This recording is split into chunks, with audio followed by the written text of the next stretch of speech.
મહીસાગર જિલ્લાનું કુટુંબ નવા રાબડિયા ગામના જે પ્રાણ પ્રશ્નો છે એ વિશે તમે શું કહેવા માંગો છો?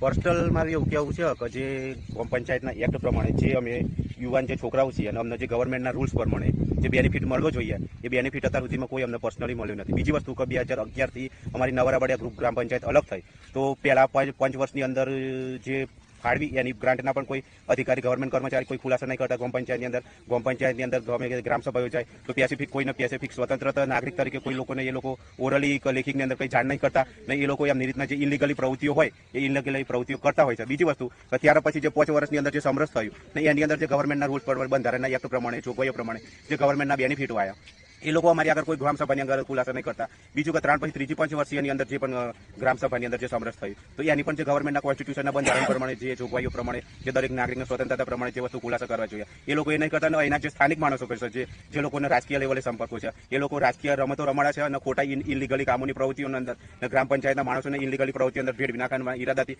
જાહેરની અંદર એ લોકો પ્રવૃત્તિઓ કરતા હોય ને જે સ્થાનિક રાજકારણ છે એ મોટા પાયે ભાગ ભજવે છે. અને જે બીજી વસ્તુ કે જે અંદર ગામની અંદર જે બધા સારા માણસો છે સારા છોકરાઓ છે જે લોકો સારી રીતના કામ કરવા માટે અવાજ ઉઠાવે છે તો ડાયરેક્ટ ઇનડાયરેક્ટ એમને ગમે તેને એમના વાલીઓ દ્વારા અથવા તો જે એ એમના પોતાના રોજીરોટી માટે જે સંપર્કોથી જોડાયેલા હોય એ માણસો જોડે સંપર્ક કરાઈને ઉપરથી રાજકીય દબાણો આવતા હોય એમના બધા મોટા જે લોકો છે રાજકીય લેવલના માણસો કે બીજા જે એમના મોટા હાઈજેક હોય એ લોકોને એ રીતના કરે છે. અને જે લોકો પણ મારા જેવા પણ જે લોકો જાગૃત નાગરિક તરીકે છે તો એમને હાઈજેક કરી દેવામાં આવે છે જાહેરની અંદર. આ રીતની પ્રવૃત્તિઓ થાય છે. ગ્રામજનોએ જે રોડ રસ્તા ગટર પાણી આવાસ મનરેગા નરેગા અને આ વિશે જે વાત કરી એ વિશે શું કહેવા માંગો છો? એ વિશે જે ગામના સ્વતંત્ર નાગરિકો જે સ્વતંત્રતા રીતના એમની રીતના જાગૃત નાગરિકો જણાવે છે એકદમ સાચું છે. અને એની અંદર ગવર્મેન્ટના કોન્સ્ટિટ્યુશનના રૂલ્સ પ્રમાણે નલ સે જલ યોજનાની અંદર પણ અમારા નવા રાબડિયા ગ્રામ પંચાયતની અંદર છે આખા ગુજરાતની અંદર જે કમ્પાઉન્ડ ચાલી રહી છે તો એની અંદર ઇન્કવાયરી થવી જોઈએ અને એ રીતના અમારા બધા સ્વતંત્ર નાગરિકો એ રીતના અમારી ઉપર બધી ગવર્મેન્ટ સુધી પકડવાનો એ રીતના અમારો સવાલ છે. નલ સે જલમાં લાભ મળ્યો છે પાણીનો? નલ સે જલની અંદર લાભ મળ્યો છે પણ તે તમામ ગુજરાતની અંદર જે ઇલીગલી પ્રવૃત્તિઓ ચાલી રહી છે એની અંદર ઇન્કવાયરી થવી જોઈએ. સ્પેસિફિક જે લોકો ગ્રામસભાની અંદર સર્વોપરી થઈને જે લોકો ઇલીગલી પ્રવૃત્તિઓ કરે છે અને ડાયરેક્ટ ઇનડાયરેક્ટ જે બધા પણ છોકરાઓ કે સારા માણસો ઉપર જે પ્રેશર આવે છે તો એ લોકોને પણ ઇન્કવાયરીમાં લેવા જોઈએ અને એ લોકોને પણ કોન્સ્ટિટ્યુશનના રાઇટ પ્રમાણે જે ઇલીગલી પ્રવૃત્તિઓ કરે છે તો એમના ઉપર હોય એ રીતના દબાણ લાવી અને એ લોકોને બહાર ખુલ્લા ઉઘાડા પાડવા જોઈએ. શું નામ? મારું નામ પ્રજાપતિ હતું. શું કરો છો?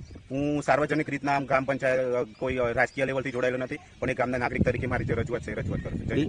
બીજું શું છે ધંધો? બસ હું તો ઘરે હું ભણેલ છું એટલે વકીલ તરીકે કામગીરી કરું છું.